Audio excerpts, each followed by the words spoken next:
പല രീതിയിൽ രസം തയ്യാറാക്കി എടുക്കാറുണ്ട്. ഇന്ന് കാണിക്കുന്നത് വറുത്തരച്ച രസം.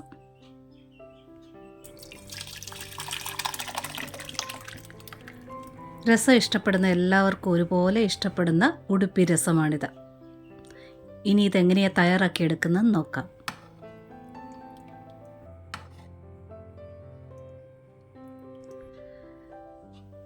ഇതാ ഞാനിവിടെ ഒരു കടായി വെച്ചിട്ടുണ്ട്. ഇത് വെളിച്ചെണ്ണയാണ് ഒഴിക്കുന്നത്. ഒരല്പം ഒഴിച്ചാൽ മതിയാവും. ഇത് വെളിച്ചെണ്ണയിൽ വറുത്തെടുക്കാമെങ്കിൽ നല്ല ടേസ്റ്റ് ആയിരിക്കും. പറ്റുമെങ്കിൽ വെളിച്ചെണ്ണ ഒഴിക്കുക. 2 ടേബിൾ സ്പൂൺ മല്ലിയാണ് ചേർക്കുന്നത്. തീയെ നല്ലവണ്ണം കുറച്ച് വെക്കണം. ഇനി 1 ടീസ്പൂൺ ജീരകം ചേർക്കുക, ചെറിയ ജീരകം. ഇനി 1/2 സ്പൂണ് ഉലുവ ചേർക്കുക. ഉലുവയുടെ അളവ് കൂടിപ്പോകരുത്. 1/2 സ്പൂണും അതിലൊരല്പം കുറവായിട്ട് ചേർക്കാം. ഇനി ഒരു 5-6 വറ്റൽമുളക് ചേർക്കുക. കറിവേപ്പില ചേർക്കുക. വളരെ കുറച്ച് ചേർത്താൽ മതിയാവും. 3-4 എണ്ണം ചേർക്കുക.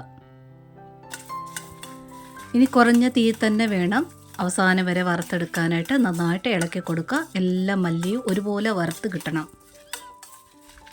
ഈ രസത്തിന് ഒരല്പം ചുവപ്പ് കളറാണ് വേണ്ടിയത്.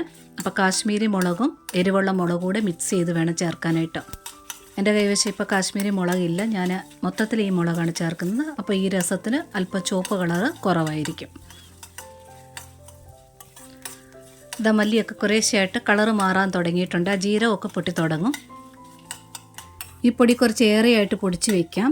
അങ്ങനെ വറുക്കുകയാണെന്നുണ്ടെങ്കിൽ മല്ലിയും ജീരകവും എല്ലാം വേറെ വേറെയായിട്ട് ചെറുതീയിലിട്ട് വറുത്തിട്ട് ഒന്നിച്ച് പൊടിച്ച് വയ്ക്കണം. ഇതിപ്പോൾ ഒരു കറിക്കുള്ള അളവേ ഉള്ളത് കാരണം ഒന്നിച്ചിട്ട് വറക്കുന്നത്. ഇത് പാകമായിട്ടുണ്ട്. മല്ലിയൊക്കെ ഒരുപോലെ മൂത്ത് കിട്ടിയിട്ടുണ്ട്. കൂടെ തന്നെ ജീരകവും ഒക്കെ മൂത്ത് വരുമ്പോഴത്തേന് നല്ലൊരു മണമാണ്. അപ്പോൾ ഇതിന് തണുക്കാൻ വേണ്ടി ഒന്ന് മാറ്റി വെച്ചിട്ടുണ്ട്. തണുത്തതിന് ശേഷം മിക്സിയുടെ ജാർ എടുത്തിട്ടുണ്ട്. അതിലിട്ട് ആദ്യമേ ഒന്ന് പൊടിച്ചെടുക്കുക.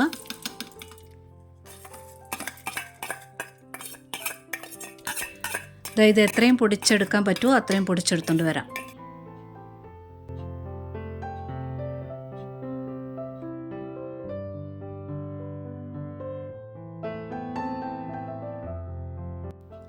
ഇത്രയും ഇത് പൊടിഞ്ഞ് കിട്ടിയിട്ടുണ്ട്. ഇനി ഇത് അല്പം വെള്ളം ചേർത്തിട്ട്, അതായത് അരയാൻ ആവശ്യമുള്ള വെള്ളം ചേർത്തിട്ട് വീണ്ടും നന്നായിട്ട് അരച്ചെടുത്തുകൊണ്ട് വരാം.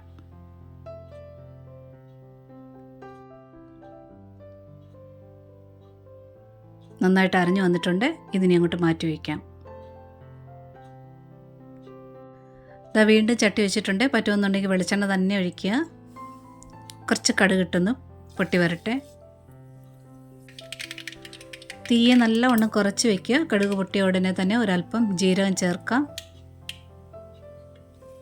ഇത് പെട്ടെന്ന് തന്നെ കുറച്ചേറെ വറ്റൽമുളകൂടെ ചേർക്കാം. കൂടെ തന്നെ കുറച്ച് കറിവേപ്പിലയും ചേർക്കാം.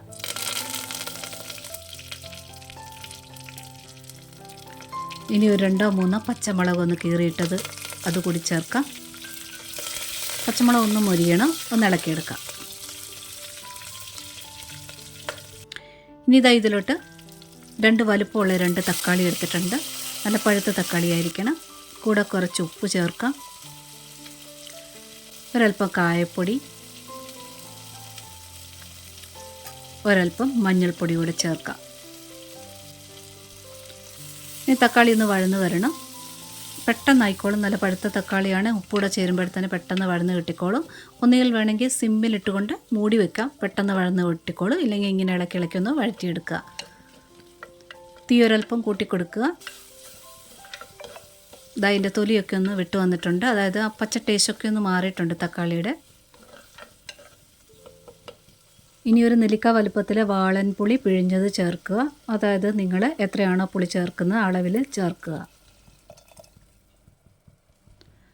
കൂടെ തന്നെ ഒരല്പം ശർക്കരപ്പൊടിയോ ചേർക്കാം. ടേസ്റ്റ് ബാലൻസ് ആകാൻ വേണ്ടി. ഇനി അരച്ചു വെച്ചിരിക്കുന്ന അരപ്പ് ചേർക്കാം. ഇനി ആ ജാറിനകത്ത് കുറച്ച് വെള്ളം ഒഴിച്ചിട്ട് അതുകൂടി ഒഴിക്കാം.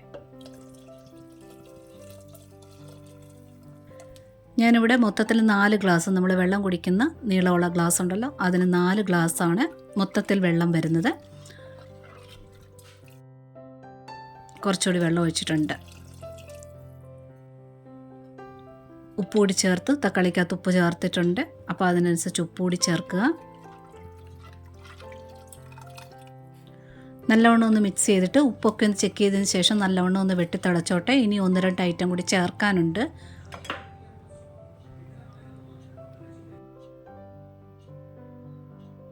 വെട്ടി തിളയ്ക്കാൻ തുടങ്ങിയിട്ടുണ്ട്. ഏകദേശം ഒരു 30-40 സെക്കൻഡ് വെട്ടി തിളയ്ക്കാൻ തുടങ്ങിയിട്ടുണ്ട്. ഇനി ഒരു 1/4 കപ്പ് മാത്രമായിട്ട് പരിപ്പ്, തോരപ്പരിപ്പ് വേവിച്ചതാണ്, അതുകൂടി ചേർക്കാം. ഈ 1/4 കപ്പ് പരിപ്പെന്ന് പറയുന്നത് കറിയൊക്കെ കോരാൻ എടുക്കുന്ന തവി ഉണ്ടല്ലോ, അതിൽ ഒരു തവി പരിപ്പാണ് എടുത്തിട്ടുള്ളത്, തോരൻ പരിപ്പ്. വേവിച്ചെടുത്ത പരിപ്പിനകത്ത് വെള്ളം ഒട്ടുമില്ല. അപ്പോൾ ഈ രസം ടോട്ടലായിട്ട് 4 ഗ്ലാസ് ഉണ്ട് ഞാൻ ഈ തയ്യാറാക്കിയെടുത്തത്. ഇനി പരിപ്പ് ചേർത്തതിന് ശേഷം ഒന്ന് വെട്ടി തിളയ്ക്കട്ടെ. ഒരുപാട് നേരം വെട്ടി തിളയ്ക്കേണ്ട, കുറച്ച് സെക്കൻഡുകൾ മാത്രം ഒന്ന് വെട്ടി തിളച്ചാൽ മതിയാവും.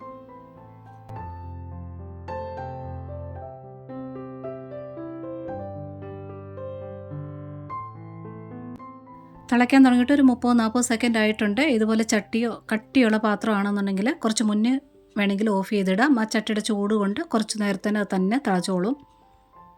ഗ്യാസ് ഓഫ് ചെയ്തതിന് ശേഷം കുറച്ച് മല്ലിയില ചേർക്കാം. മല്ലിയില സ്കിപ്പ് ചെയ്യരുത്. കുറച്ച് വെള്ളം ഒഴിച്ചിട്ട് ഒരുപാട് അങ്ങ് പരിപ്പ് ചേർത്തൊരു തിക്ക് കറിയാക്കരുത്, രസമല്ലേ, കുറച്ച് നീട്ടി തന്നെ ഇരിക്കണം. ആ ഒരു തവി പരിപ്പ് ഈ ഒരളവിന് കറക്റ്റായിരിക്കും. എപ്പോഴും ഒരേ രീതിയിലുള്ള രസം തയ്യാറാക്കാതെ ഇതുപോലെയൊക്കെ വെറൈറ്റി ആയിട്ടൊക്കെ ചെയ്ത് നോക്കിക്കോളൂ, തീർച്ചയായിട്ടും ഇഷ്ടപ്പെടും. പിന്നെ ഈ റെസിപ്പി ഇഷ്ടപ്പെട്ടിട്ടുണ്ടെങ്കിൽ ഒന്ന് ലൈക്ക് ചെയ്ത് ഒന്ന് സപ്പോർട്ട് ചെയ്തേക്കണേ. കൂട്ടുകാർക്കൊക്കെ ഷെയർ ചെയ്ത് കൊടുക്കാനും മറക്കല്ലേ.